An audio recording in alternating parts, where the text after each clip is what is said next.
Hello, and welcome to my meander for this week. As I was in the UK at the time of my childhood, it didn't include the TV show The Friendly Giant. So I was never encouraged to look way up, as was apparently a regular instruction here for children of my generation.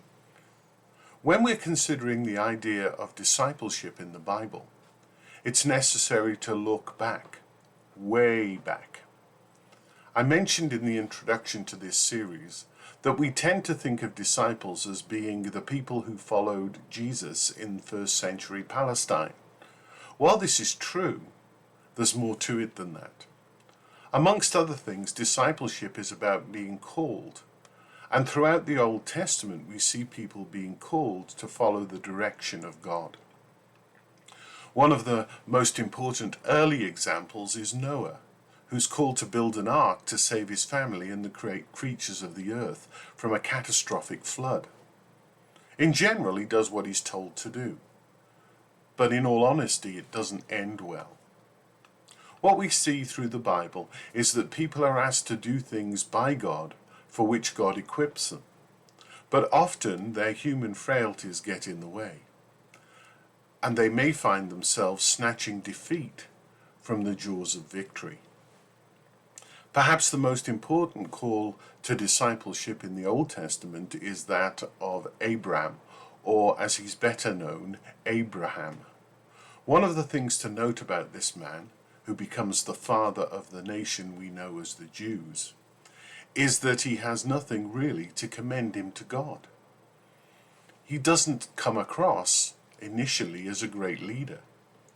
Until God calls him, we have no sense that Abraham even knows Yahweh, the God who calls him. In fact, we're told that he worshipped foreign gods, which is Old Testament speak for the gods of the pagan. God's encounters with Abraham begin in Genesis 12. From chapters 3 to 11, there are incidents which push people further and further from God until we end up with the Tower of Babel in Genesis 11, where the people are separated from each other by language. Immediately after this disaster, God calls Abraham to be a blessing to the families of the earth through his descendants, who will be as numerous as the stars in the sky and the sand on the beach. What Abraham has to do is to go to a land that God will show him. He does, but even by the end of his life, there's only a small piece of land and a cave in his possession. As with all disciples, Abraham has to trust God. In his case, a God who at first he's hardly heard of.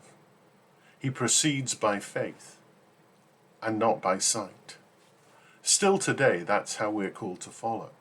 It's part of our joining with Abraham in seeking to be a blessing to all the families of the earth.